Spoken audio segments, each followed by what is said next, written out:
So without further ado, I'm going to talk about the swans of winter because here in the Pacific Northwest, we have swans that come down and they winter here. We don't have any breeding swans, really native breeding swans in the Pacific Northwest. We do have the mute swan, and I will talk about that as I go through my program because I know that you have them up in British Columbia. So the swan, as a mythic and natural wonder, reaches back with its long neck and probes the very edge of time where the origins of our consciousness lie. So swans mean something to a lot of different people. It just depends on whether you're in the Native American culture, because swans at one time were as far south as Mexico and the Southwest, and even the Hopis had a word for swan and trumpeter swan, and of course up in Alaska and throughout Canada. So how many swans are there in the world? Well, there's actually 7. We have the mute swan, which is native to Europe, Asia, and of course it's now feral in parts of North America and Canada. We have the Hooper swan, which is native to the Eastern Hemisphere, the Northeastern Hemisphere, in Asia, and it breeds up in the high Arctic of the Eastern Hemisphere, as well as the tundra swan, which is an interesting species, which is North American and so it's Western and Eastern Hemisphere, but in the northern part of that hemisphere, and it breeds all across the Arctic up there. However, the version that they have in the Eastern Hemisphere is known as the Buick swan, and we'll talk a little bit about that later in terms of division, because every once in a while we get one here. So we do have the tundra swan, which is a smaller species, but it is a high Arctic breeder. The trumpeter swan is definitely the largest of our swans, though it and the mute swan are fairly similar in size. It is a Western Hemisphere, and it breeds in the high Arctic as well. The black-necked swan is a South American species, and the Coscorba swan is also a South American species, and the black swan is native to Australia and New Zealand. So swans in North America, who are they? Well, we have the trumpeter swan here, and the largest of our swan species. Then we have the tundra swan, which is a bit smaller. Trumpeter swan weighs about anywhere from 25 to 35 pounds, has a wingspan of 7 to 8.5, 9 feet. And we'll talk about other characteristics, but it's a large bird. And the tundra swan is much smaller at 15 to 20 pounds, has a wingspan of about 6 feet. And then we have the mute swan, which is introduced. It's native to Europe and England, of course. Here in Washington State, we have a very different way of dealing with the mute swan than you do up in British Columbia. But the mute swan, again, is about the size of a trumpeter, a little bit smaller, but it has an orange bill with this black knob on the base. So the mute swan adult typically can carry its wings over its back like this when it's swimming. Again, the orange bill with the black knob, very prominent in the males. The first year, the hatch and the cygnet part of these birds is they're a very brown, kind of gray-brown. They've got a sort of gray, pinkish bill with this kind of very distinct markings up in here. As they get into their first winter, they're quite brownish versus the gray of our native swans. Their bill will get more pink and then kind of turned orange, but they get this distinct kind of knobby here. In Washington State, the mute swan is considered a deleterious species by our state.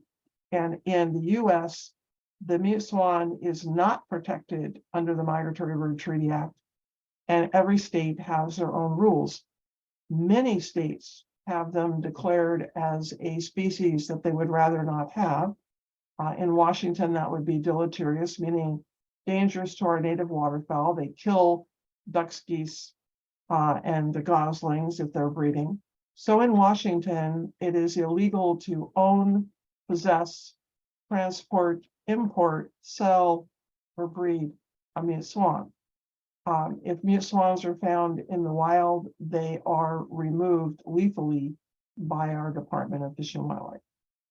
So I've been on the mute buster team for a long time, and we do a lot of education and outreach with people related to the fact that if you want to get a pair of swans, don't make it mute.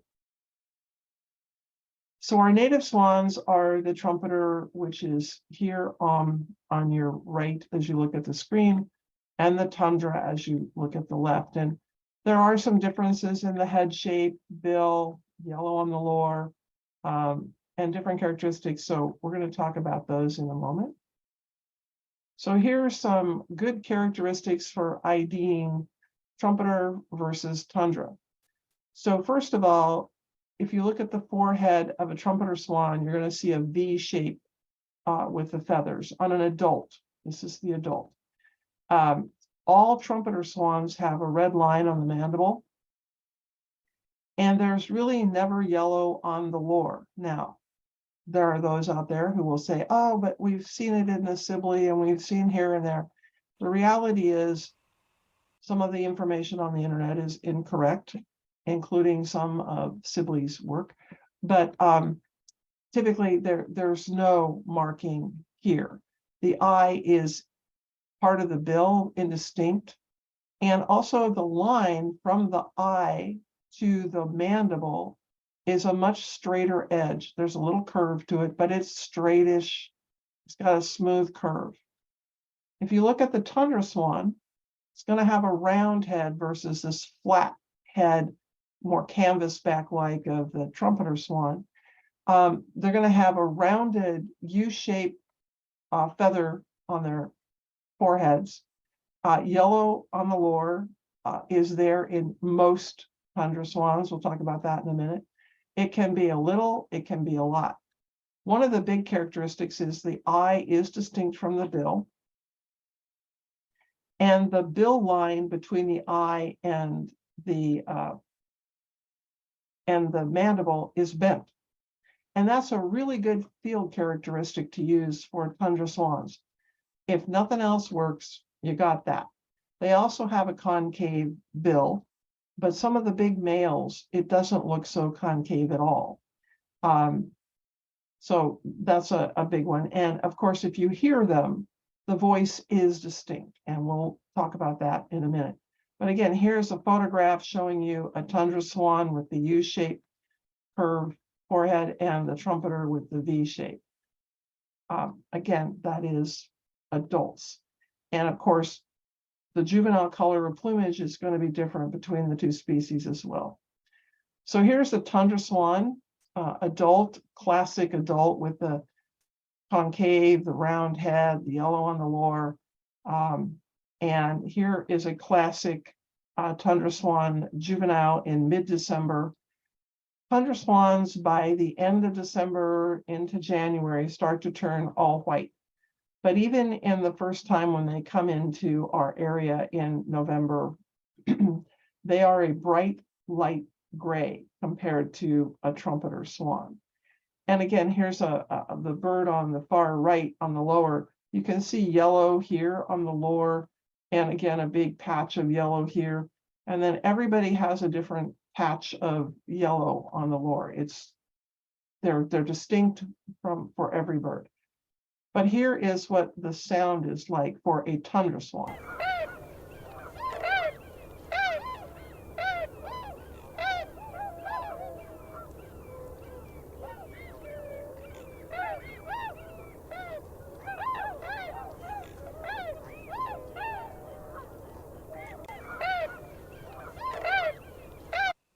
It's a light, melodious sound compared to any of the other species. So here's a photo of 3 tundra swans that show you how not so easy it is to identify swans. The lower swan has a red line on the mandible, and about 10 to 15% of tundra swans have a red line on the mandible, and it has yellow on the lower. And then you have the bird in the middle, and that one has no red line and a yellow on the lower, which is a classically marked tundra swan. And then you have the upper bird, which is a tundra swan. You can see eye distinct from the bill, U shape, but also that classic bent line on the mandible. No yellow, no red. This is still a tundra swan. So there is a high variability in tundra swans, and you can also see how different kind of the bill shapes are in all of these birds as well. So tundra swans have a high variability when you go to look at them. So they can be a bit of a challenge for some people. Here is 2 pairs of tundra swans. These are all tundra swans. And showing you the juveniles up at the top here in the center, and how bright and light gray they are. This is probably taken in January, and how almost white they are here. But you can see red line on the mandible on this bird, and this huge amount of yellow, no red here. And again, no red and no red. And then here is another group of tundra swans that show you the juveniles and how they have this lighter, brighter gray. And if you look at the bottom, you can really see the variability of tundra swans, how they are not only variable in their facial patterns, but also in their size. And some have thick necks, some have skinny necks, some have longer necks than others. It's a high variability of these birds. And then I show you this other photo just to show you the size comparison of 2 pintail compared to a family of tundra swans. And then again, shows you the classic coloring of juvenile tundras. Keep in mind that juvenile tundra swans, their legs turn all black by December, and for sure they're all black by January. The legs are all black. So trumpeter swans, on the other hand, are a bit different when it comes to looking at how we deal with them. And here's the classic V shape here, red line on the mandible, harder to see on this bird, but it's still there. And these are 2 adults. When they arrive in November, they're going to be this dark, sooty gray. It's not really brown, but it is a dark, dark gray. And they have these legs that are yellow, blackish mottled, with some of them have more pinkish, especially if you go east of the mountains and you start looking at the Rocky Mountain population of swans. We'll talk about that in a moment. They have a little bit lighter colored leg, but our trumpeter swans in that first year have these yellowy, blackish legs, classic juvenile trumpeter.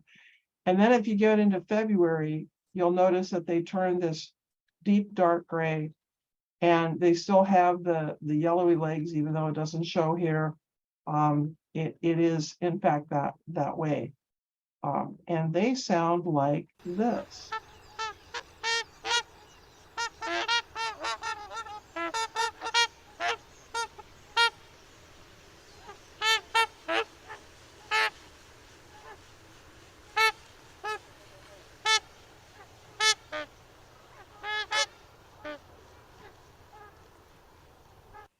So they sound very different than a tundra swan, and a very distinct, and you can hear it about a mile away.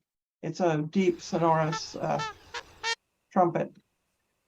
So here we have a photo, and this one actually was a real untouched photo. You know, there were these 2 birds in the field, one a trumpeter and one a tundra juvenile, and it was late in the season. Probably this would be early January for these guys. And you'll notice that this is a lighter, brighter gray. And there's kind of almost a white ring around the eye, but this bird is much smaller. The bill is way out here. black legs already. This guy has got much darker head, much darker body, much, the bill is kind of got this pink in the middle, black on both ends. Splotchy yellow, pink with black through the legs. So they are fairly easy to tell apart if you just take some time to look. So what happens when you see them kind of together? Well, here's a couple of comparisons. On the left is a trumpeter swan, and on the right are two tundras. And you can see this is a pair of tundra, and one is much more angulated than the other, but clearly they're both tundra swans. If you look at the head, you look at the shape of that bill area here, it's going to be definitely tundra swan. On the bottom, the birds on the right are two trumpeter swans swimming, and on the left, it's two tundra swans swimming. And you can see the size difference between the two birds, two species. So who's who in the trumpeter swan, Canada geese, and snow goose category? I know you're all birders out there, but it's amazing how many people tell me that are the little brown jobs baby swans, or sometimes they ask about snow geese being baby swans. No, there's snow geese, and there's Canada geese, and there's swans. So the swans are obviously these big white birds here, snow geese, and then we have just some Canada geese, and then on the snow, it becomes pretty obvious who's who. A lot of juvenile snow geese around the last few years, because coming off of Wrangell Island, which is where our snow geese come from, it's been between 55% and 50% juveniles the last 3 years coming off of Wrangell Island, which is huge number of juveniles. The population has gone from 455,000 to nearly 2 million in just that amount of time. So it's pretty impressive. So I'm going to give you a quiz here, and I'm going to ask you if all of these birds are the same species. And if anybody has an answer, I'm just going to let you kind of look at them all and take a look at each one of these birds. It's a photo that was sent to me of a family of trumpeter swans, and I started looking at it and more closely, and I went, really?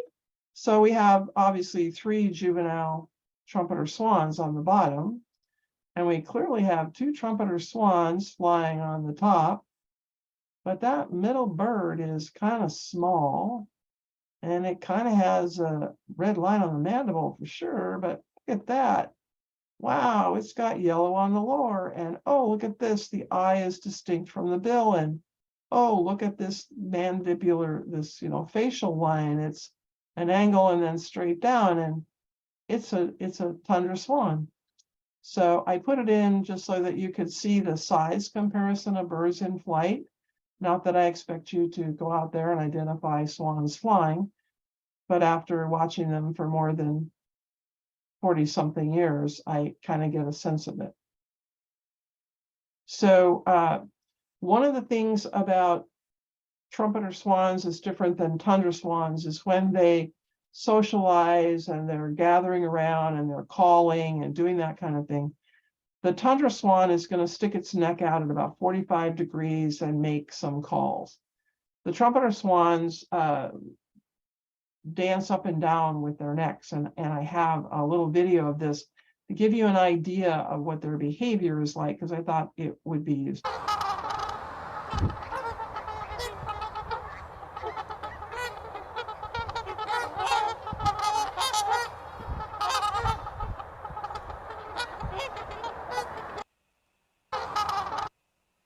So that's what trumpeter swans do when they start socializing or they're talking to each other. Just so that you're aware, you can kind of look at it and know that if they're really bobbing their heads like that, that you clearly have trumpeter swans. So one of the species, and you've got some this year again, we've had a not only a Buick swan come through and stay in the Skagit. I don't know if it stayed up in British Columbia or not this year, but one did a few years ago. But certainly we get the Buick swan, which is the Eastern Hemisphere version of the tundra swan. They have a tremendous amount of yellow on the lure here. It's on the bill, and it goes all the way across the bill.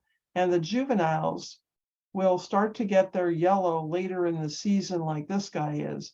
But before they get that yellow, this area would be white. Kind of, it won't be black like the bill or pink or anything. It'll be kind of whitish. But this is clearly a Buick, and they breed across here. If you look at this picture way up here above Russia in the Arctic, and then they typically winter down in here and through England and Europe.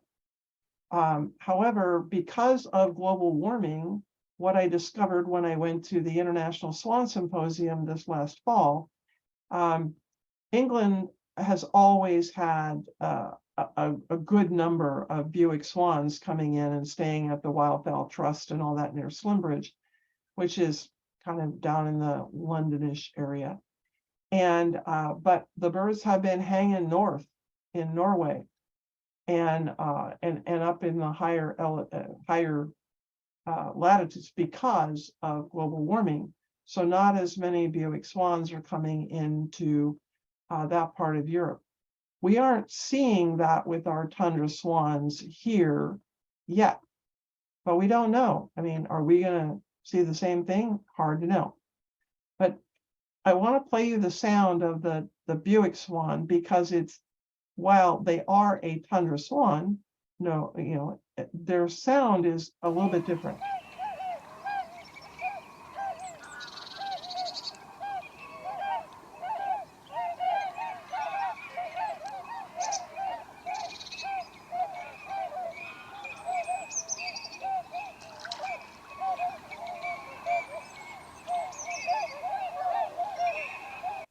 It's a little higher pitched, a little more melodious. And I've seen a lot of Buick swans in England, and it's really true. Other than that, if the yellow wasn't there and they'd be the same as our birds. The Hooper swan, of course, is if you took the yellow off the bill, it would be identical to a trumpeter swan in terms of body and size and shape. What differentiates the Hooper from the trumpeter is the trachea. And the trachea in a trumpeter swan has a big loop in it, which is why they have the sound they have. The Hooper does not have that loop, and so it sounds quite different than the trumpeter swan. I mean, substantially different. We'll show you that in a minute. But I wanted to show this to you because last year we had a Hooper swan here in my area, and it migrated through Vancouver and through your area, and it ended up, we lost sight of it someplace not too far outside of Vancouver. This year, there was a Hooper swan that was down in our Enumclaw area, which is probably about 50, 60 miles south of Seattle area. And it appears that bird not only made it through Vancouver on the way north, but it was also seen in Whitehorse up in the Yukon, the same bird, because these facial patterns are absolutely like fingerprints. So it was really interesting. And everything north of Whitehorse, there's nobody that's going to be seeing the bird. So who knows where it may be breeding. There's just not any human populations where these birds breed to be able to report where it might have gone. So again, Hooper swans are really the shape of a trumpeter swan, except that kind of look at the face, and it seems like the eye is distinct from the bill, but that's because it's got all this yellow. But and very much a yellow. But you'll notice the juvenile is just dark sooty gray, and it's white where it will soon to be turning yellow. So all that will be yellow.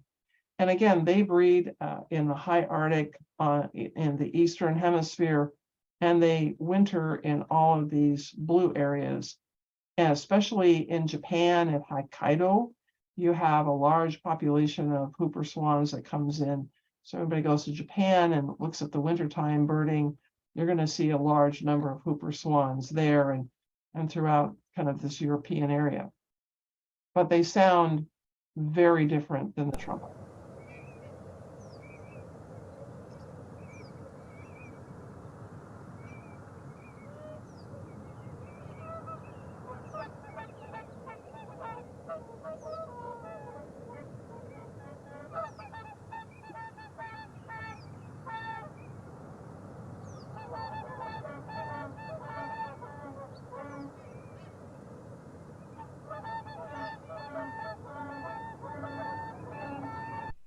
It's just I apologize for the volume, but it didn't come across in the recording any louder than that.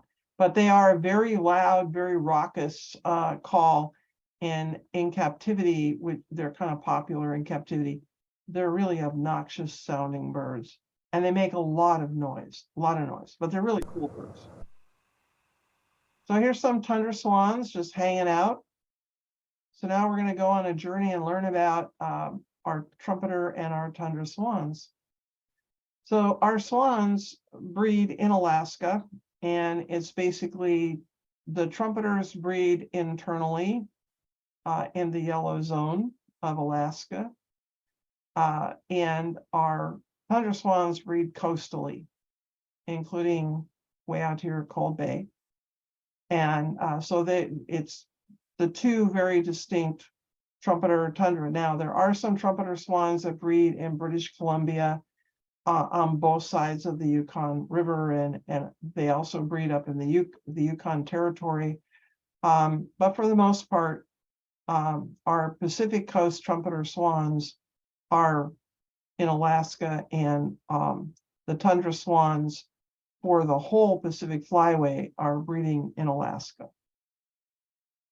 So here are some population numbers in case of, you want to know statistics. So about where birds are, and, there's 120 tundra swans way out here at the end of the Aleutian chain, 883 here, and 11,838, in this zone here at the base of the Aleutians, Bristol Bay.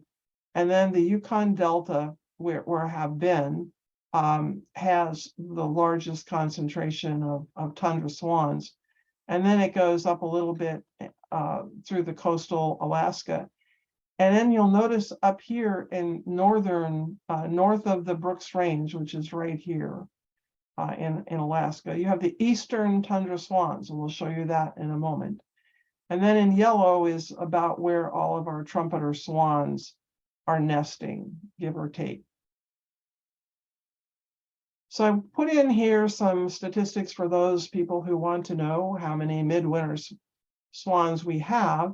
And in the Sumas Prairie area last winter, which would be January 2023, you had 801 swans, of which there were 736 trumpeter adults, 65 trumpeter juveniles, and nobody found any tundra swans, which I'm not surprised at. The tundra swans have been really interesting over the decades. We used to have more tundra swans than trumpeters, and then it began to switch. And now where you are in BC, tundra swans in the wintertime are not common at all. And they're less common until you get down into the Skagit Valley. And then they're much more common as you go down into Washington along the Columbia River, where they are. So if you look at that compared to the Skagit Valley with trumpeter swan numbers are very high compared to anything else going on. And if you look at down here with this graph, you can see that the numbers are fairly stable, except for 2023. And part of that is because in 2022, the Department of Fish and Wildlife on our side of the border and the Canadian Wildlife Service on your side of the border did a 5-year, more comprehensive count of Western Washington and BC, a little bit more in BC, but not much. And in 2023, on our side of the border, it was truncated substantially. So we lost at least 1,500 swans because we didn't include their area in the area that we surveyed. So it's kind of a skewed looking thing. But I put this one picture in here, the brown picture here, showing you what, when I do aerial surveys, I take a lot of photographs and then I come home and I blow them up on the computer so you can see the dark, kind of the gray birds are the juveniles and the white birds are the adults. And no, I cannot tell trumpeter from tundra in these photographs, but we do ground truthing as much as we can to kind of get a percentage. So now I'm going to talk about tundra swans in particular. And here is the tundra swan range map, which shows you that the tundra swans are breeding up through this whole orange area in the Arctic and Alaska, and through all this. And then the yellow is where they migrate, and the blue is where they winter. So East Coast is only on the East Coast. And on the West Coast, you'll notice that it's mostly coastal. And then there's a few little pockets of tundra swans in the Western US. But nothing in the Midwest really has tundra swans. A few are scattered here or there, but nothing like on either coast. And as we look at that range map, you realize that it's a very different scenario for tundra swans. So if you look at satellite transmitter swans, they did a study in the mid 2000s by transmitting a bunch of birds with satellite. And all of the birds that breed on the North Slope of Alaska fly all the way to the East Coast. And all the birds that don't breed on the North Slope, they go down into Northern California, Central Valley, or they come into Western Oregon and Washington. The vast majority, as you can see, they don't just come straight down. They make these really interesting curves way over into Montana, Wyoming, Utah, which this is the Great Salt Lake, and then they come into the Central Valley. The birds that are up here at the not Cold Bay, I'm trying to think of the Koyuk area here, they come down and some of them come into our area and some of them pass through Montana, Montana, Idaho, and then, and then they come into the Central Valley. And then we have the birds way out here on the Aleutian Islands. And those are the birds that come directly into where we are and kind of where you are. You don't have a lot of tundra swans up north of the border, but you have some. But these birds are definitely coming from the Aleutian chain. Going backwards on the spring migration, some of these birds, again, they go all the way over to eastern Idaho and up. Some of them come through eastern Washington, and I'll show you what our tundra swans do here in eastern Washington in a moment.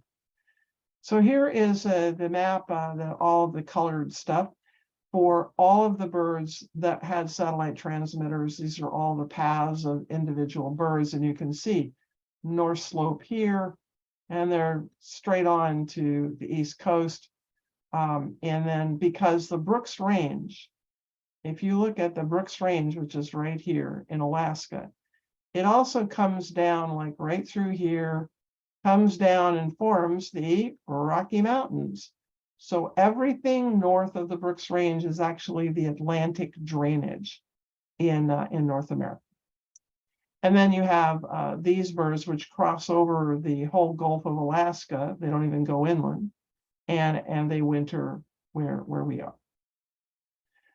So what happens with our tundra swans in Washington in terms of migration? So you do have a lot of birds migrating through British Columbia, obviously, because there's a lot of tundra swans coming through all of this. But in Washington, it's really interesting. So I put this kind of map together, and we have tundra swans wintering in these kind of flesh-colored places, Whatcom County, Skagit County, Snohomish County, mostly Skagit, Whatcom. And then down here on the Columbia River, around the Portland zone and maybe a little bit out on the coast. And what these birds that are down here do is really fascinating. So most of the birds that winter down here in the Portland, the Columbia River zone, come down through Western Washington on the southerly route. And they come down and they stay. But when they go back in the spring, some of them go back up the westerly route, but the vast majority go directly east, and they hit the Columbia River here. They go up the Columbia, and then they kind of come up through here and Pullman and Coeur d'Alene, and then they come into Kalispell Lake. It's not the Idaho one, it's the Washington one, in northeast Washington. And I'll tell you, the tundra swan gathering there is 10 to 15 to 20,000 tundras. It is phenomenal what happens.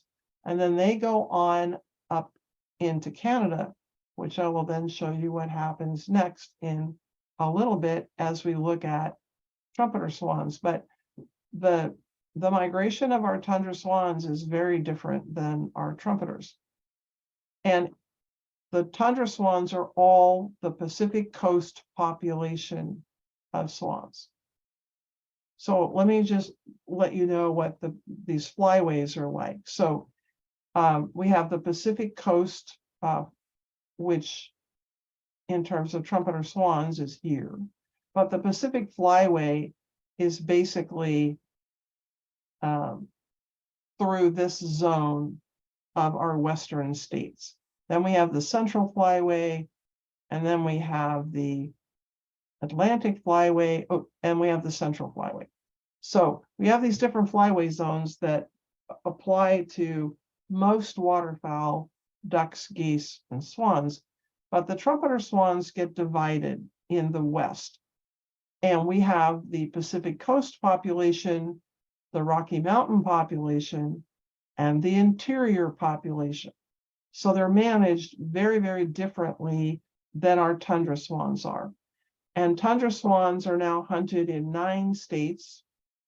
Trumpeter swans have a limit currently in Utah of 20 birds, and they shut the season down because nobody wants you to be shooting trumpeter swans. And I just got word today that Utah is now going to likely shut down their trumpeter swan season, as are other states, because there will be no quota allowed, because the birds are moving too much, and we're trying to preserve this Yellowstone population of trumpeter swans that's currently not doing so good. So let's first look at the Pacific Coast population.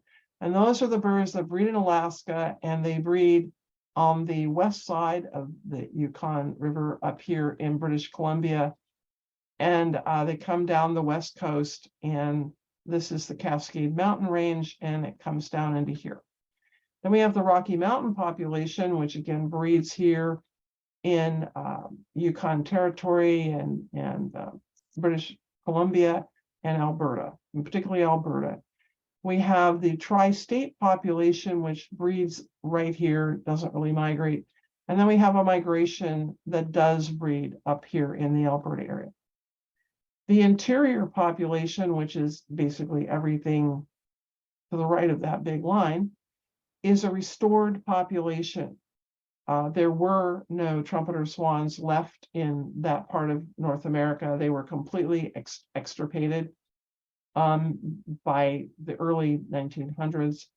And in the 1990s, Minnesota and Iowa and a few other states took it upon themselves to get some trumpeter swans, and they began to import them. And I sent them over 70 birds from here, cygnets and adults as well.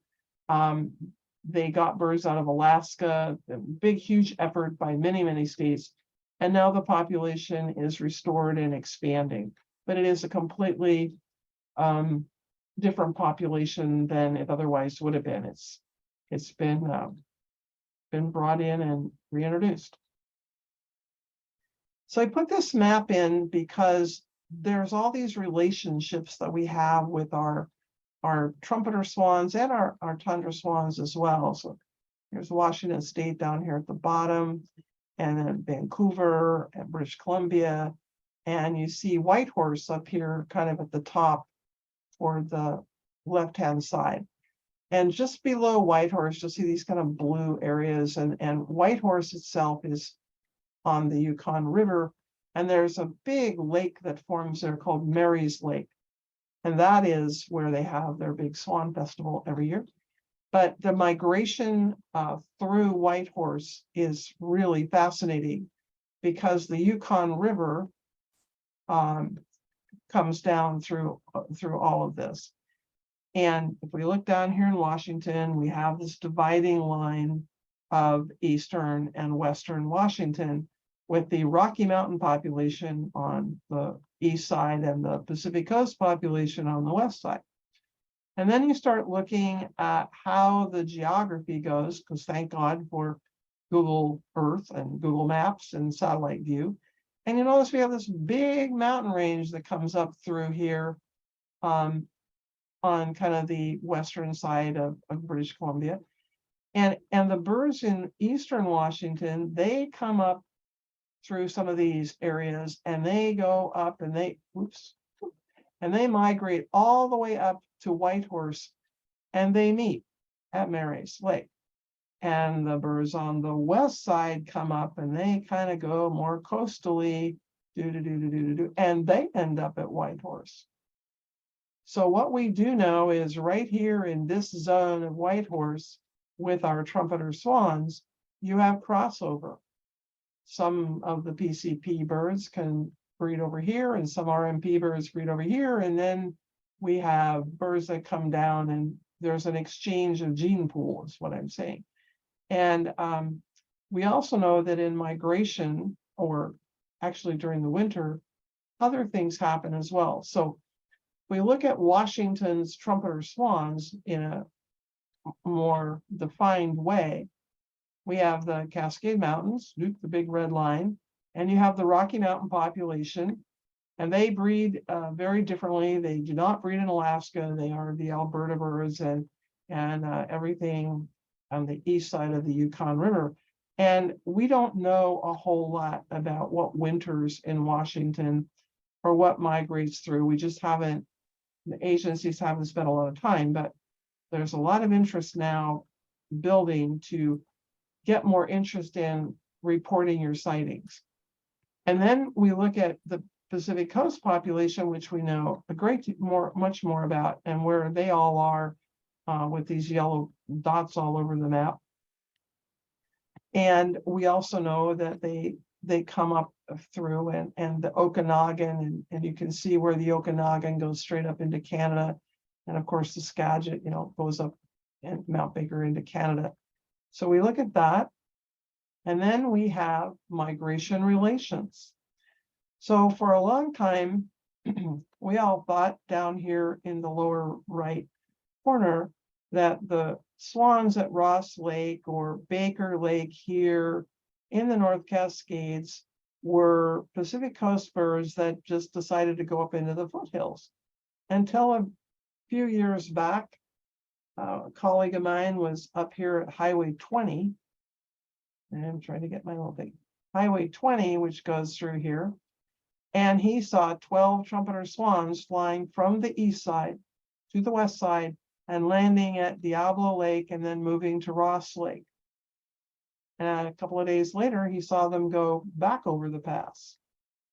And that's when I went, oh, the RMP birds are coming through the pass, and they're the birds that are wintering here. This is really interesting. So if you start to really look at how things play out, here again is Whitehorse up here, here's British Columbia and Washington. So you're here, and they're here, and Ross Lake goes straight up into BC. And if you look at the Osoyoos, it goes straight up and goes into the bigger lake up here, which continues on up into here and takes your birds into the RMP and straight on to Whitehorse. So we have these natural geographical connections between the RMP and the PCP, and they're coming through the pass, at least at Highway 20 on our side.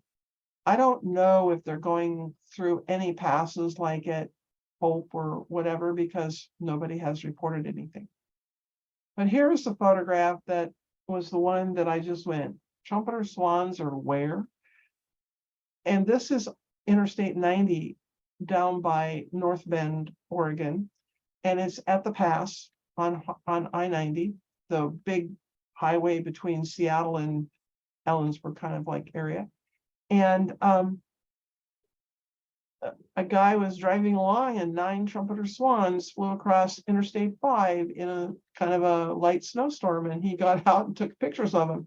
And those are the ski lift at Kayak ski lift. And I just went, this is so wrong, seeing photographs of trumpeter swans with ski lifts in the background. But what it did prove to me is that, in fact, trumpeter swans during the winter are coming from the east side to the west side and wintering there, and then going back over the pass. Or maybe they go back and forth on a regular basis. I don't know. But certainly they are coming over, and these are RMP birds and PCP birds are making an exchange through our passes, highway passes. So now we're going to talk about what the birds eat. And the natural wetlands are a big part of this, or they used to be. Trumpeter swans and tundra swans both will feed in the natural wetlands, and they'll eat a lot of aquatic vegetation as adults. They occasionally will take a small fish or invertebrates, but typically they tip up. And with their long necks, some of them can reach down 3.5 feet and can reach the sediments. And they tip up, they do not dive, or they put their necks down. Or if you look at the bottom picture, it's just a whole group of swans that are got their necks down. And one of the things that I have discovered is that people passing by a single bird or a pair of birds, and you see them feeding like this, they'll think they're dead. And they'll call me to come out and pick up a dead swan. And I said, did you sit there for 2 or 3 minutes and watch them? And they'll say, well, no. I said, well, go back, and I'll bet you if you do, they'll pop their necks up. But most of the time, these birds are just feeding with their heads down, and you can't see any of their neck at all. Really fascinating way that they feed. And one of the things about our trumpeter swans, for sure, tundra swans have followed suit, but dairy farms are critical habitat for our native swans. 85% of swans in Western Washington are dairy dependent. That's also kind of true up in BC. Corn and field silage grass crops, good for cows, good for swans and other waterfowl. Got farms, got swans. And it comes in different ways, whether it be these flooded cornfields, the grass pasture fields, or a mix of, over here on the lower right, the swans are all over this field with the mix of kind of vegetation off to one side, but they're eating grass and corn in these fields. And as I said, corn is a great driver, especially up in the Comox area on Vancouver Island and Cowichan and certainly parts of the Sumas Prairie. They're eating all the corn post-harvest, So they turn the ears of corn from having kernels to having nothing in just a very short period of time. These guys can eat 12 pounds of pasture grass a day, what I call pasture silage grass a day. Potatoes are the other crop of choice for swans. They just love potatoes, not the great big tubers, but the potatoes post-harvest are tinier, or they're poles that have been put back out on the field.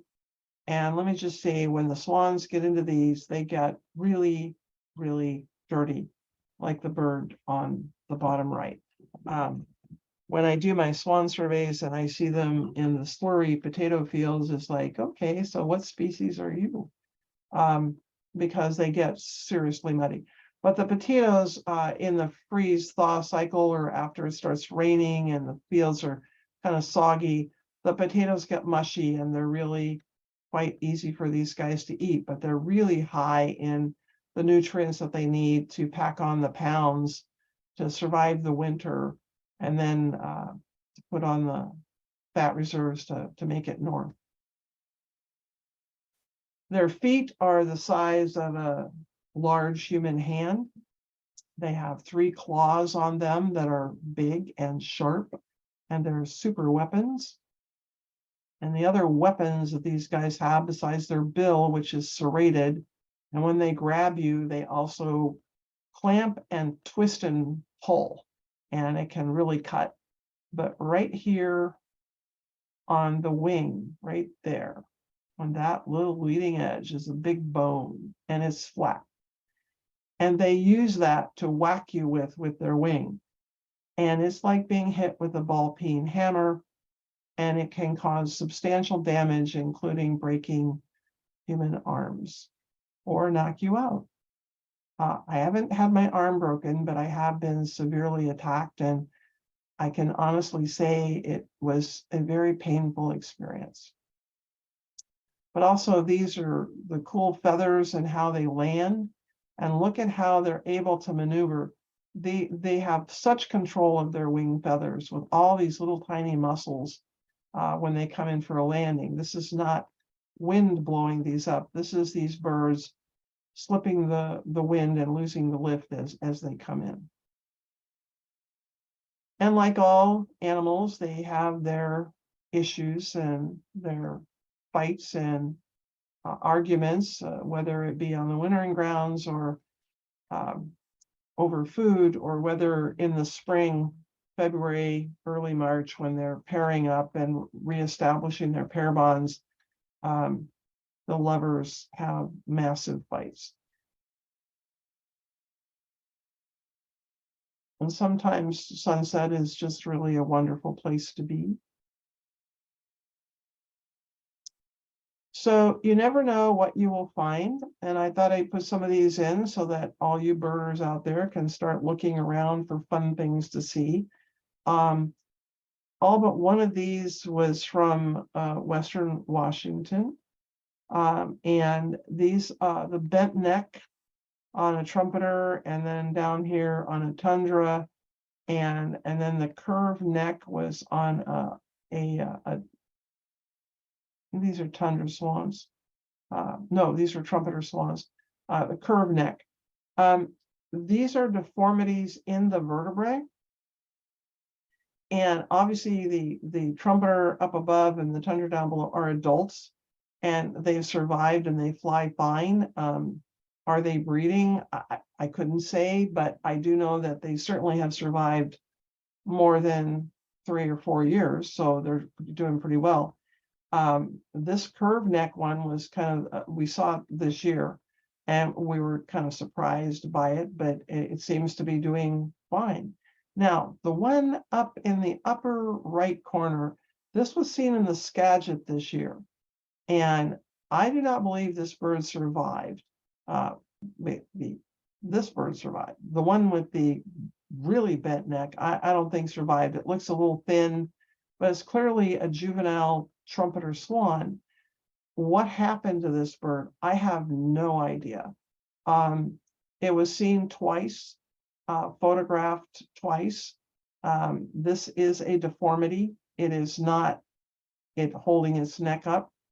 I have a picture of another swan from a different part of our state, has a similar kind of injury. And then we've seen a goose with that same kind of injury.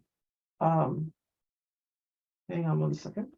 And so it's an interesting anomaly. Why they happen, I don't know. Their birth defects, it's unknown. But if you see one, do try to get some kind of picture of it in a documentation and certainly send it to me. There's a number of us around the country that are really curious as to what might be happening with these birds.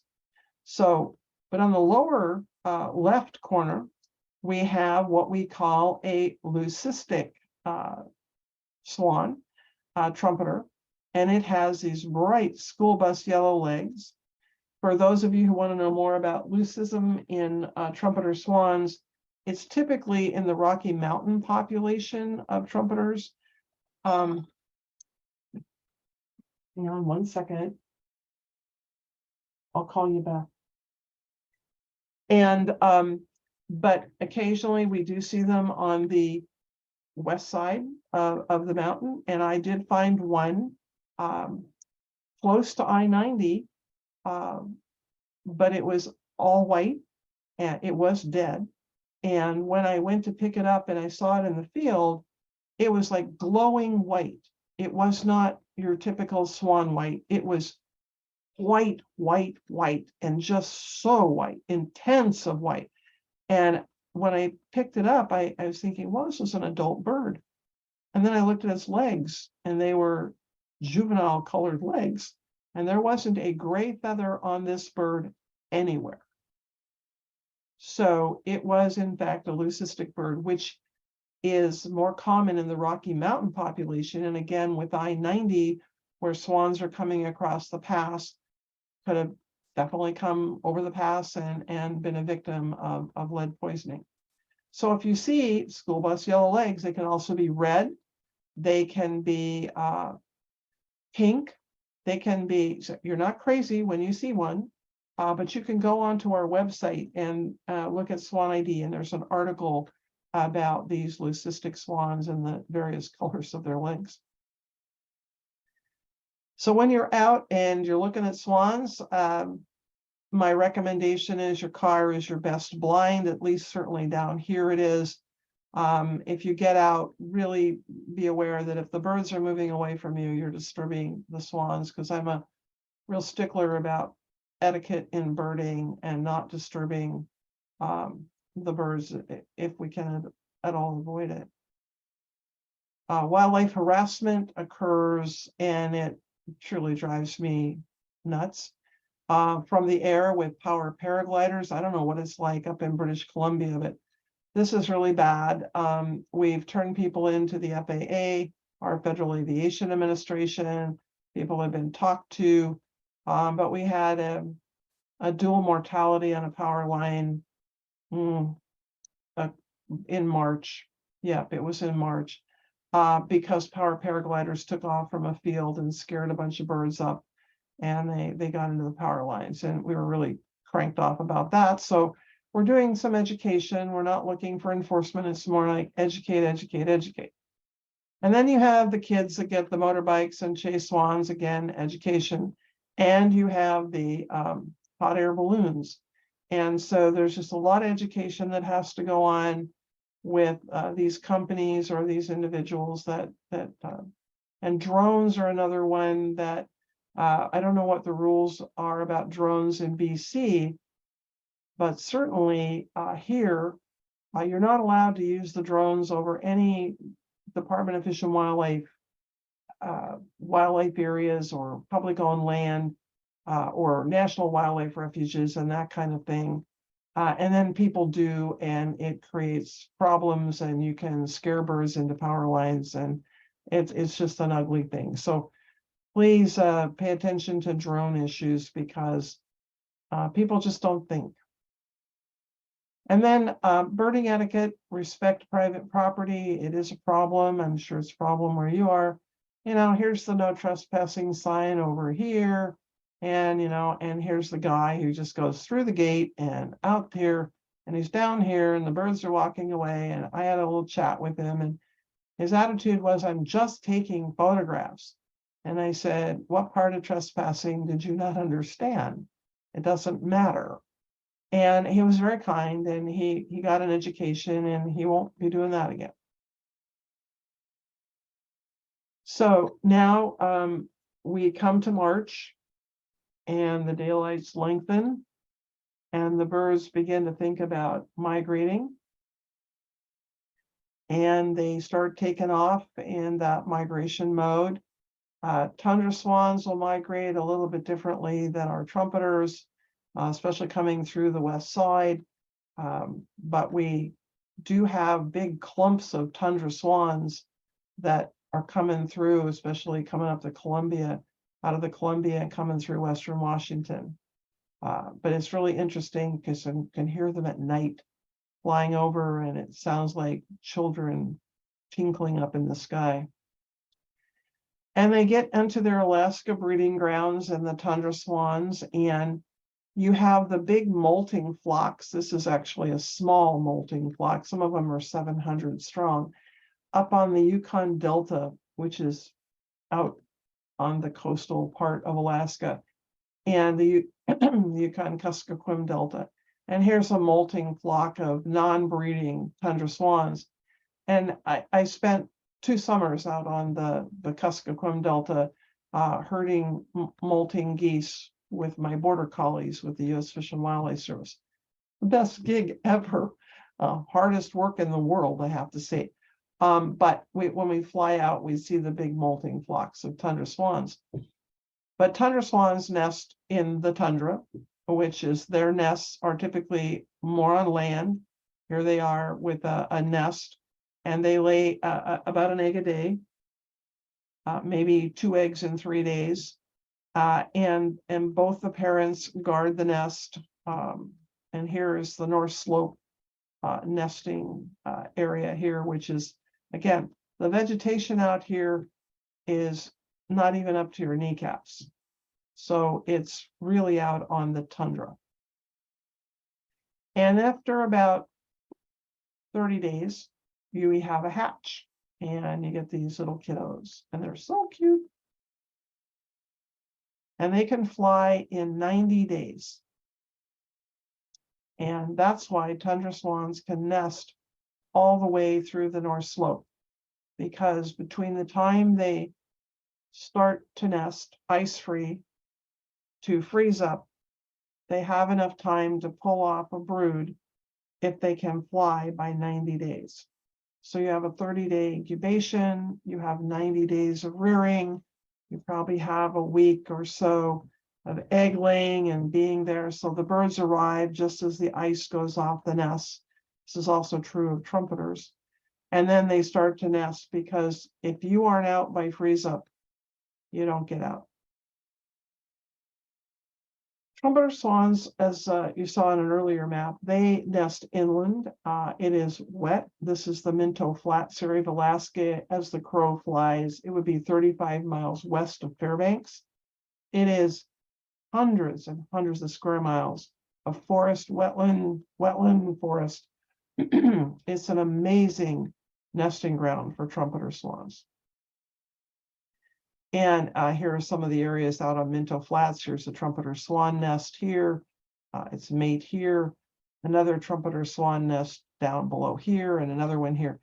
Typically, they can nest on muskrat houses or on peninsulas or little islands. What you see over here in the brown photo on your left, these are airboat trails, because in the fall, hunters come in and they're moose hunting with their airboats. But nonetheless, this is how the trumpeter swans. Trumpeter swans make huge nests. They're 6 feet, 7, 8 feet across. They can be 3.5 feet tall or more. And they do nest in the same place year after year. There's a lot of nest fidelity. They lay an egg every other day. Typically, they lay between 2 and 4 eggs. And of course, here we have 7. And so think about this. This is 13, 14 days of egg laying.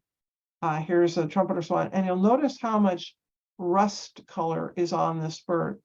The rust staining, as you also see on your snow geese, that comes from the soils in this area. As the birds are feeding the soil, the rust in the soil will stain their feathers. And as the snow geese come through the Kenai Peninsula in Alaska, a lot of iron is in that soil as well, and they will pick up the iron staining. So here's the trumpeter on the nest. Typically the female will incubate all the time, although sometimes a male will, but not mostly.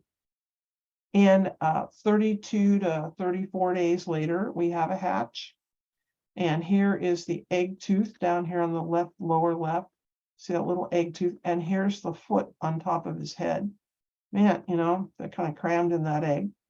And when they hatch out, they don't look anything like mom or dad. They got salmon pink legs, really a salmon pink bill. And they're this light, bright, downy gray. And they're absolutely adorable. I have raised a number of broods in my back urban yard. And they're most interesting, curious, and they can dig a hole 6 feet across and 3 feet deep in about 4 days. They feed, they're precocial, so the parents take them out immediately out into the wetlands so that they can feed themselves, and they'll roil up insects from the bottom and aquatic vegetation, but a lot of insects are eaten at this time of their life. Here is a brood out on the Minto Flats area, taken from the air. You can see mom and dad and the 6 cygnets. And again, they reach down with their long necks and they'll pull up stuff for the kids. But I will say that cygnets are really interesting. Anything that moves, they're going to go after it, and they'll scarf it down, and they'll eat bugs and bugs and bugs, and they love dandelions in the backyard as well. They'll weed eat everything. They're great, and they're incredibly curious. And as to the following response, it is a following response. If you imprint them, so to speak, on a decoy, that's what they'll use. If it's a white towel, that's what they'll do. And if it's your border collie, that's what they'll do as well. They'd follow my border collie. So here we have cygnets that are about, I think these guys are about 7 days old.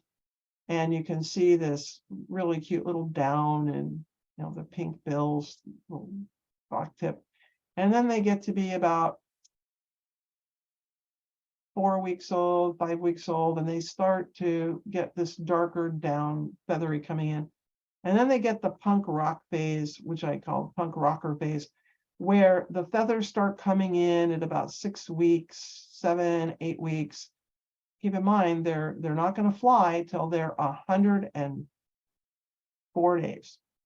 So that's 14 days longer than it takes a tundra swan, which is why trumpeter swans cannot nest any farther north than they currently do, although they're nesting further north now than they used to because of ice-free days being farther north. But it is the number of ice-free days that will limit where these birds can be. And so they take a lot longer to get off the ground, and they're certainly a lot more gangly than a tundra swan or even certainly a goose. But they get these downy heads, and they stay on their downy heads for a very long time, and they cop little attitudes. They're great. The birds are wonderful. And then, as I say, at 104 days, they can fly. They take about 40 feet of running. Both species of swans must run to take off. Geese can just pick up and go, so can ducks. But swans must run. So if they break a leg, they're basically rendered flightless.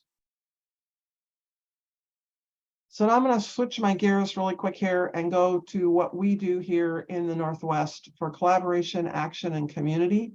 And here's a group of swans. And as you can see, a trumpeter swan in the middle here, tundra swan here, trumpeter here, tundra over here. So they do mix up. And what you see across this lake is all the what I call swan scuds. It's a big night roost for where they go. So you can tell a night roost by all the swan scuds left after the birds have left in the day. So habitat trends, farming, wetlands, and waterfowl, loss of waterfowl-friendly farming, and it's happening on both sides of our border. Market forces, both local and global, has caused dairies to close or move, and a shift in crops farmed as well because of these market forces. And we'll talk about that in a minute, especially in BC. Increased regulations, certainly on our side of the border. Salmon habitat restoration has been a biggie, competing and a conflict for waterfowl habitat, and it is continuing on a large scale. And crop shifts to deter losses from snow geese. In other words, taking waterfowl friendly crops to berries, non-waterfowl friendly crops, just so that farmers can survive. Even the hazelnut orchards that are going in, they put tiles in to drain the fields.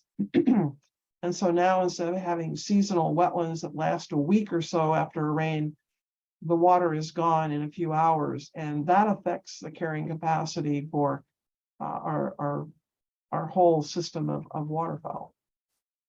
So I put together this particular piece. I'm gonna kind of move this thing over here, called Birding with Awareness, Creating Connections Between User Groups and Waterfowl Habitats. I have this up on our website because you probably aren't going to want to read this right here and now, but it really talks about when you're out birding, pay attention to what you're really seeing. What are the birds eating? What are these farmers farming? What are the issues? I love this picture here on the right with the truck and the harvesters. And here's a group of trumpeter swans on the right and the harvesters on the left. And it's organic table carrots. And the organic farmer just decided that the swans could have part of his carrots. And they're, a few hundred feet apart. So people seem to get along, but we need to look at waterfowl friendly farming in the long haul. So wintering habitat loss is going from this, which is dairy farm pasture and carrying capacity for a lot of birds, including swans. This would be potatoes, corn, dairy to berry. So many dairy farms have gone out of business, especially up on our side of the border, up in Whatcom County, from dairy to raspberries, thousands of acres, and also to nursery crops and ornamental tree conversion. This was a big dairy.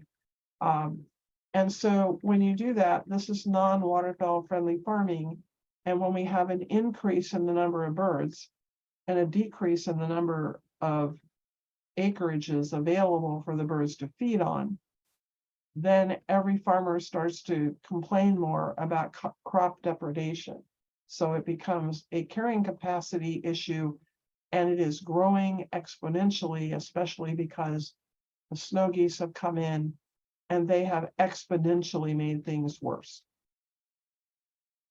And conversion of acres of greenhouses. Now, this is British Columbia. This used to be open fields, and a number of years ago, the natural gas company up there made a deal and turned all these into tomato hothouses, and more hothouses are being built and converting open farmland to this glass farming mechanism. Or vast acres of shopping malls. So this wetland here that you see in the lower picture is now part of Cascade Mall in Mount Vernon. It's the Kmart. So we are losing a lot of habitat on both sides of the border to market forces, to trees, to the loss of dairy farms. Just a lot of stuff is going on, and we're getting more and more snow geese. Swans are staying about the same, but the carrying capacity is not doing so good. So one of the other issues for swans is power lines, conflicts with them. And here is a prime example of what happens when you have power lines. And I'm going to try and move this over here. Electrocution, substantial injury. And a local group got together and raised enough money to bury the power lines right through here. And here is what it looks like now. And there's no more mortality on the lines. Can't bury lines everywhere, but this was one of those unique circumstances where we could. But I don't know what it's like in BC, but certainly around here, we have power line collisions are a big problem. This is Mel Walters of Puget Sound Energy, and these are fireflies. They're glow in the dark. They flip around and they line all of our power lines everywhere. There's tens of thousands of these buggers on lines everywhere to deter avian collisions with power lines, or curlicues on the higher voltage lines. And here's some higher voltage lines with these curlicues so the birds can see the lines. And it really does make a difference. And then, of course, if you pick up your trash, pick up your decoys after hunting, and pick up your fishing lures if you can, stow them away. All of these birds ended up being fine in the long haul. But the big issue on our sides, both sides of our borders, is lead poisoning. And it is lead shot ingestion for the vast majority of it. In the early 2000s, up at the Canadian border, and on your side for sure, and on our side, hundreds of swans died. And over the years, it ended up being close to 3,500, mostly trumpeter swans dead from ingesting lead shot. 3 lead pellets will kill a 30-pound trumpeter swan. So lead is spent lead from old lead shot, because lead has been banned for waterfowl hunting on both sides of our borders since the 90s. And you have lead on the bottom here, and you can see all the deformity that happens. These are from swans internally eating it and trying to digest it. And here is the steel. And here is like a picture of when we sorted it out, but steel here and lead here. This bird had hundreds of lead pellets and steel pellets in it. Again, takes 3 to kill a swan. Fishing sinkers, big problem for fishing. So if you're out fishing less than an inch and less than an ounce, use lead-free fishing gear. Again, if they ingest it, they're a dead bird. The truth is, the birds get very sick. It takes them weeks to die. And this is when we were out on a big die-off of about 60 some birds in a local area. And here I am with a bird. Here I am going after this bird. So it takes a village, and it takes a lot of education. And my attitude is one gun at a time. Here I am with he's now retired, but this is my wildlife working dog, and he'd work 10-hour days if he could, helping to bring in sick and dead swans.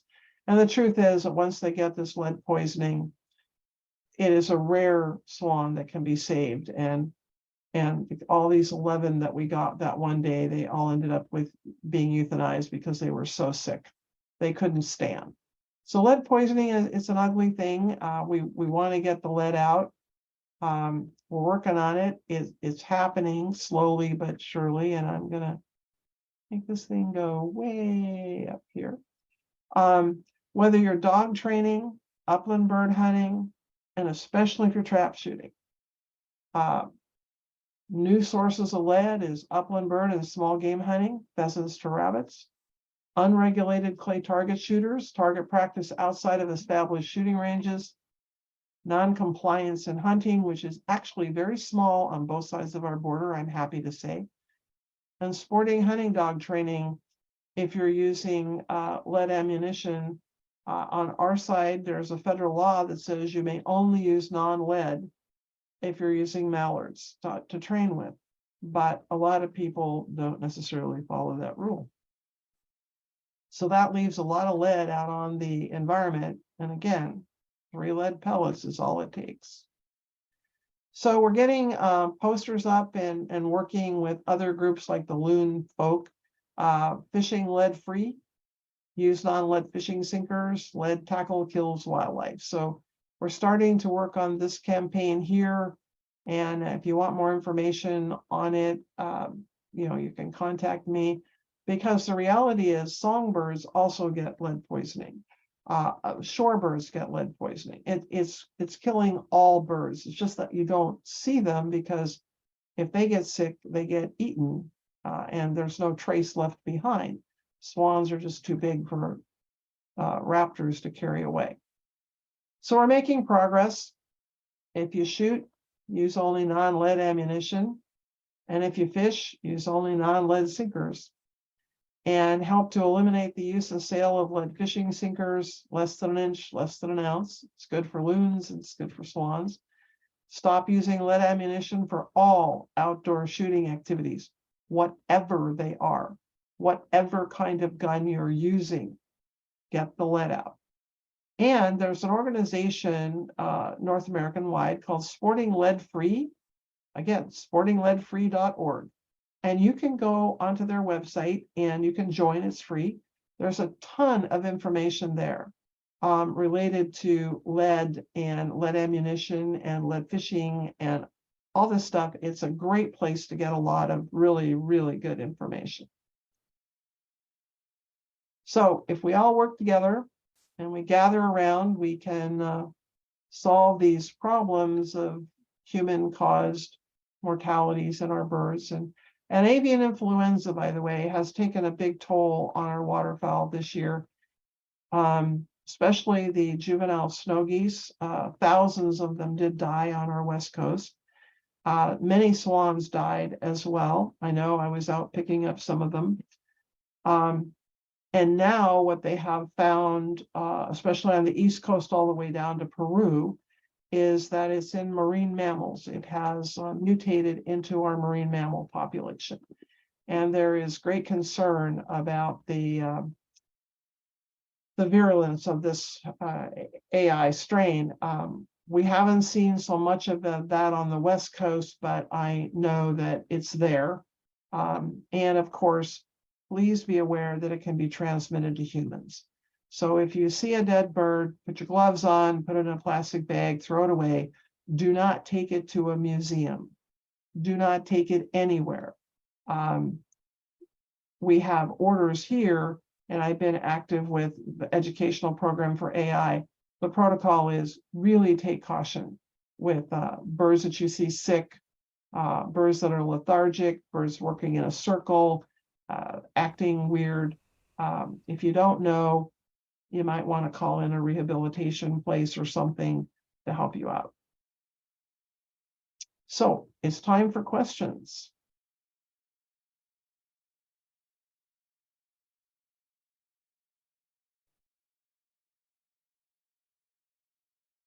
And I can stop sharing. I didn't stop sharing. Okay, so. Well, thank you very much, Martha, for a really fascinating presentation. Certainly learned an awful lot about the swans there. I have one question to kick things off. How long do we expect this avian influenza outbreak to run? That's a really good question. And the really unfortunate answer is a long time. It will be years, according to what I have been reading. And the colleagues that I work with, and these are the veterinarians, the people that are dealing with it, it's not one and done. We expect it to be in the population for a number of years. Will it be as virulent next year as it was this year, especially with the juvenile snow geese? I don't know. The interesting part about the snow geese is that on Wrangel Island, where our snow geese are, AI did kill a number of birds on Wrangel Island. However, when they tested the Western Arctic population of snow geese, which is basically eastern Alaska and across the upper part of Canada on the west side, there was no AI in the breeding grounds. They got it when they came down through whatever birds they were associated with. I've been reading some other stuff today. I have no idea what truth is from speculation, but I do know that we're still seeing AI killing birds here, songbirds and other birds, and they're certainly seeing it is coming into the breeding grounds. So it's still here. So do take precautions, please. Okay. Well, thanks for that. I'm sorry to hear that that's likely to run longer, but it's good to know. And if you have chickens, what they say is to cover your pens so that wild birds are not pooping into your chicken pens. It's when the wild birds come in and they have access into the chicken coop. A lot of it is just, they fly into the trees or something above your chicken coop and they poop in there. That's when you have a problem. So cover your chicken pens if you have home flocks. That's another thing that they're telling us. So Catherine sent a message earlier saying Marsh Lake, Yukon for swan congregation, but I'm not quite sure what you're trying to get across, Catherine. So if you want to unmute yourself, if you have a question or comment there, that would be great. I'm not seeing any other questions in the chat, but if you have some, feel free to put them there or to, as I said, unmute yourself and ask a question. So Marsh, the Marsh Lake area by Whitehorse is this big, huge area of kind of an expanse of the Yukon River, if you will. And the migration of waterfowl comes through there at the end of every April. And it is spectacular beyond belief. And they actually have a swan festival in Whitehorse. And there's a building down by the river that you can go and spend time in with a biologist who's highly knowledgeable. And you can watch the waterfowl coming and going. And one day there'll be 5, 6, 7, 10,000 swans. And the next day those swans are gone. And now you've got diving ducks everywhere. And the next day it'll be dabbling ducks. And it's just this constant movement of large numbers of waterfowl coming through, and it's really spectacular to be a part of it because they're pretty close, and the sheer numbers of the birds coming in, and of course you can see all kinds of species that you really don't see anywhere, and they funnel into this gathering area. So that's what it is. So you can go look up the Swan Festival in Whitehorse, Yukon territory. Sounds good. I just put a link to a web page in the chat there. I'll look that up while we were talking, and so if people are interested, you can find that. Is there anything else, Colin? Did you have a question?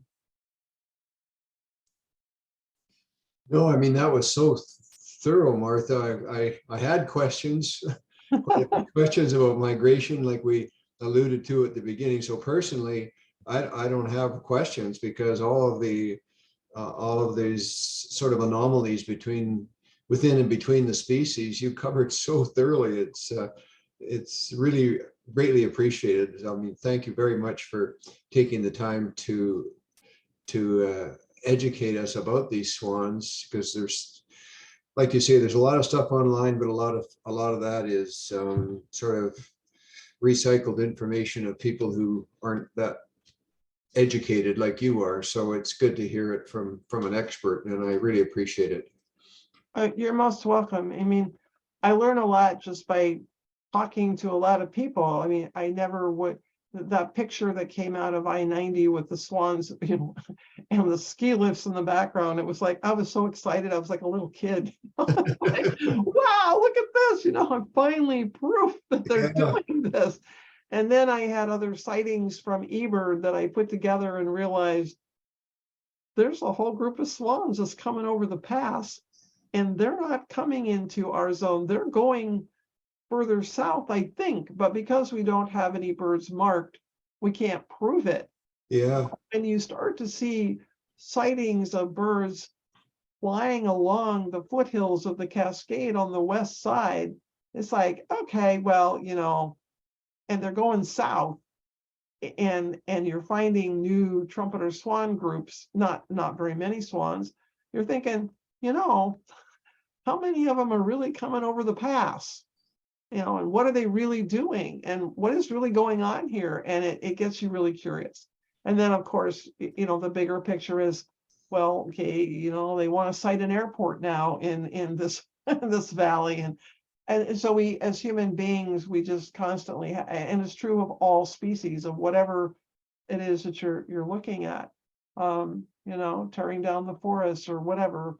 It's just, it's a never ending mystery of what we uncover about wildlife, and then what they're willing to reveal if we just sit long enough and learn.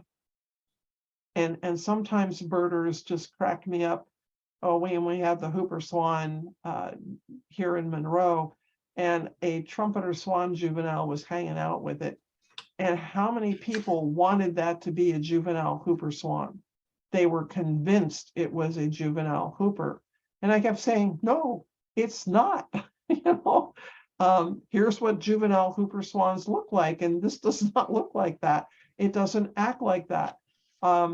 But they really wanted it to be that, and of course it wasn't. But it was really cool to see it and photograph it when it hit Vancouver. It was the same swan, and then it was the same swan again when it got to another location, and then we lost track of it. But I think it's really great to have this network of people, because you never know what you're going to find. Joan Lopez has a question. Joan, you want to go ahead? Yeah, I guess that I sent it in the chat directly to Martha, but that was really a nice presentation, Martha, very complete. I had just a question for you. If agricultural products seem to be really essential for swans, and they sure seem to like the pumpkin fields here too, after the leftover pumpkins are there. Are they potentially doing better than what they would have been doing pre-agriculture? Like, is this giving them a boost? Much like wheat fields in the okay, so think about it in a broader sense, because what was here was the natural wetlands, and that's what they used. And now what is on the shoreline of just about every natural wetland? Human beings. And the estuary is changed completely. We've diked it, we've ditched it, we've done away with it, we filled it, we put in airports. And so to replace what was lost, the birds discovered agriculture. And now without agriculture, it's not giving them a boost. They are surviving on agriculture. And if we create a situation through market forces or through regulations or whatever you want, and we shift that crop to something that they don't eat, then we're going to lose our snow geese, we're going to lose our swans, and we'll lose ecotourism as a result. And raptors will be affected, shorebirds will be affected. So swans are one of those, what I call canary in the coal mine, if you will. They're telling us what they need to survive, and they're shifting their use pattern in relationship to waterfowl friendly farming. And as that constricts, then we start having different problems. So rather than looking at it as ag giving them a boost, ag is keeping them alive. That's what they depend on now, because the vast majority of their original wetland habitats are not available to them anymore. So it's not that the agricultural products are actually more nutritious than what they would have been eating. Oh, I don't think so. Like- But I do know this, and there's scientific documentation on this. So if you have 100 acres of corn, or 50 acres of corn and 50 acres of silage grass, you can support more swans on that than 100 acres of wetland by a lot. Hmm. So you have more compressed nutrition. Is it better nutrition? I don't know that I'd say it's better or worse. It's just more compressed. So you can support more birds on less acres because it's agriculture.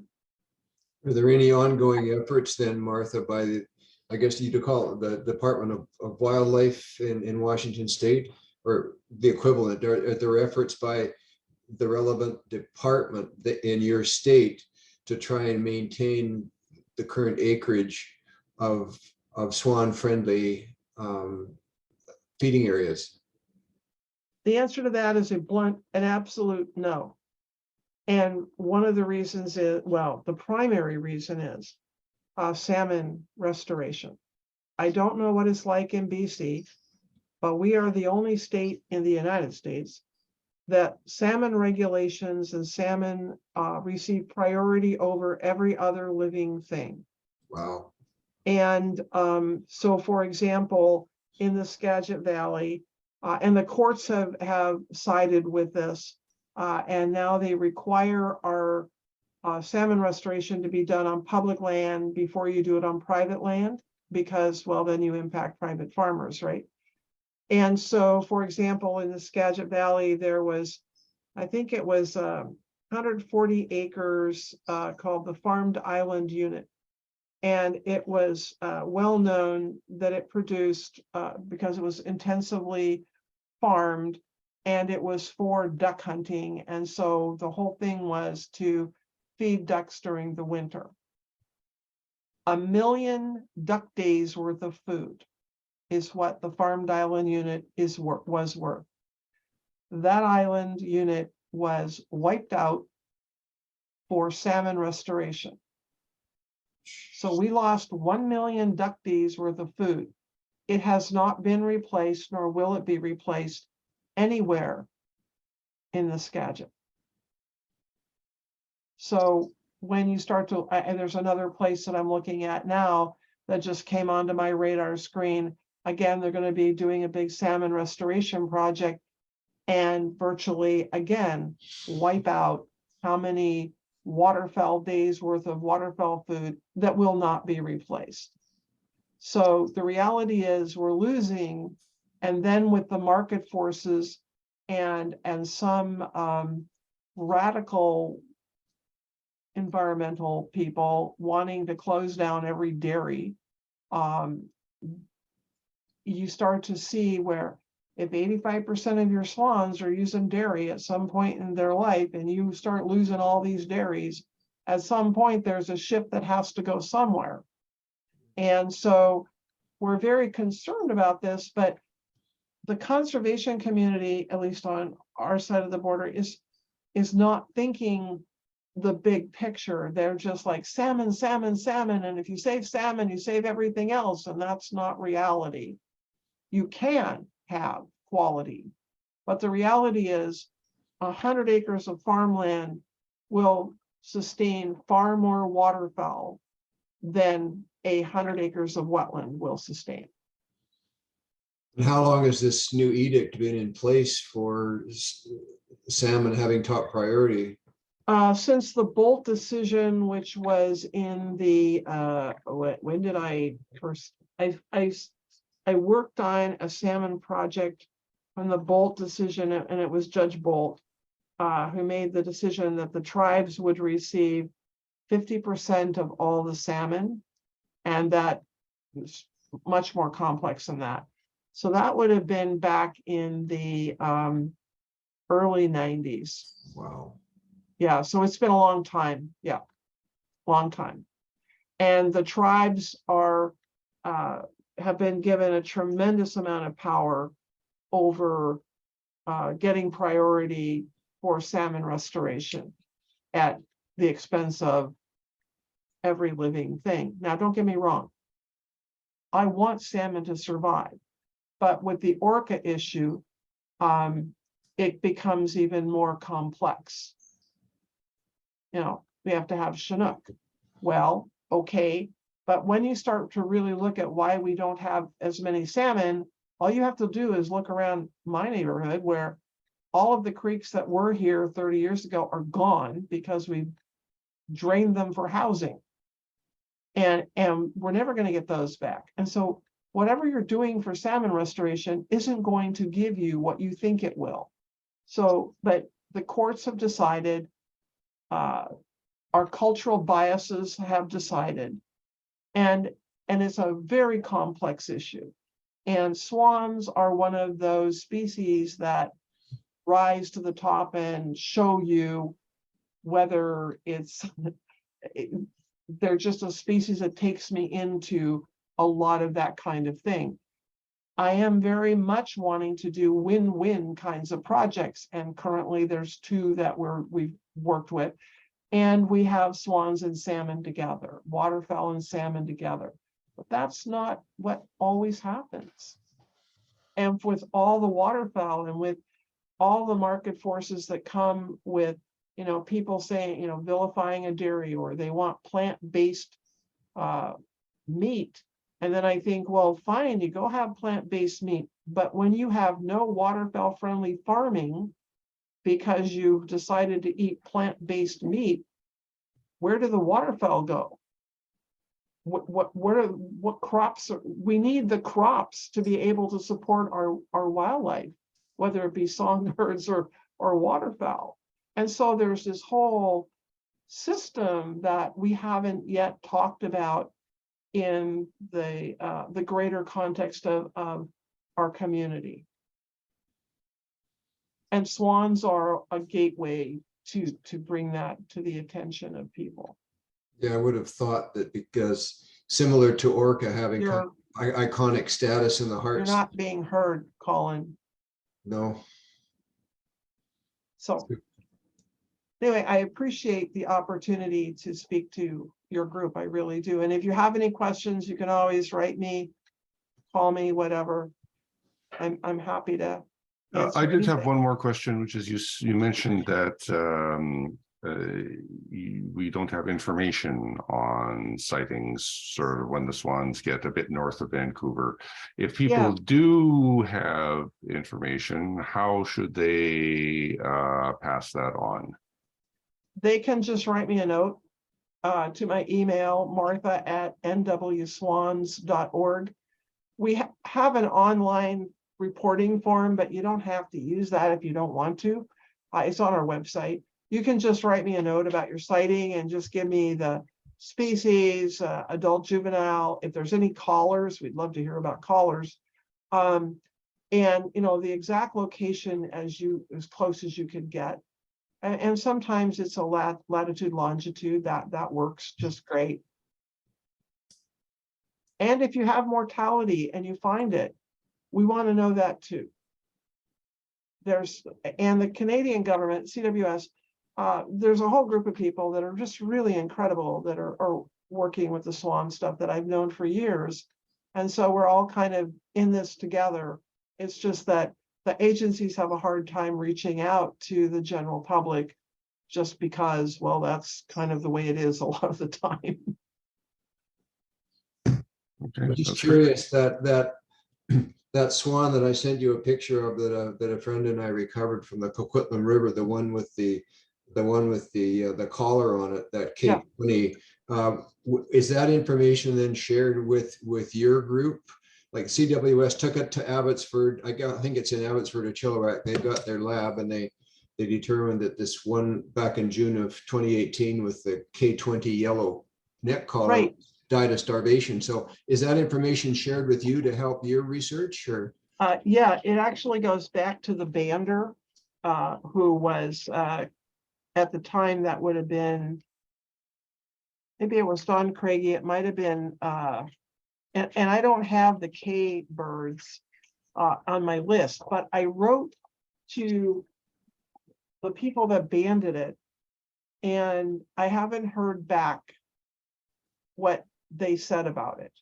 But it was probably a rehabilitated bird, a bird that was found with either lead poisoning or some injury. So the fact that it starved to death, the reality is I'm trying to backtrack, and I know who put the collar on. I'm just waiting for them to respond to me as to who K20 is. Oh, okay. Yeah, I just didn't know. And as soon as I know, I will let you guys know. Yeah, I wasn't so much concerned about the one that my friend and I recovered from the Coquitlam River and handed over to CWS. I was just wondering in the big picture if whenever there is a carcass like that found that's collared and leg banded, if they share that with you. Yes, they do. Yeah. Oh, good. Yeah. Yep. We have it's kind of the Swan team, as we call ourselves. We've been together now since 1999 when the die-off started at the border. Canada's involved, the CWS, certainly our state Department of Fish and Wildlife is involved.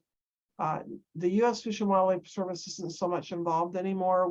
They were in the beginning, but I work very closely with our Department of Fish and Wildlife. So when things like that come in, he lets me know and I let him know when I've got something going on. But a number of birds have been banded over the years, and they are wearing either yellow or red collars. And they have been all from rehabilitation. We're trying to work toward buying enough collars and getting some cell tower pingers, as they call them, that fit on the collars. And then as the birds fly along, when they hit a cell tower, it pings and the bander gets the information. They're way less expensive than satellite transmitters at this point. So I'm not quite sure, but we haven't yet come up with a seriously good game plan for catching and banding swans down here without using the rocket nets. Yeah. We want to do it without rocket nets, because where we want to ban them isn't in the big ag fields. It's in some of the other areas where you can't use rocket nets.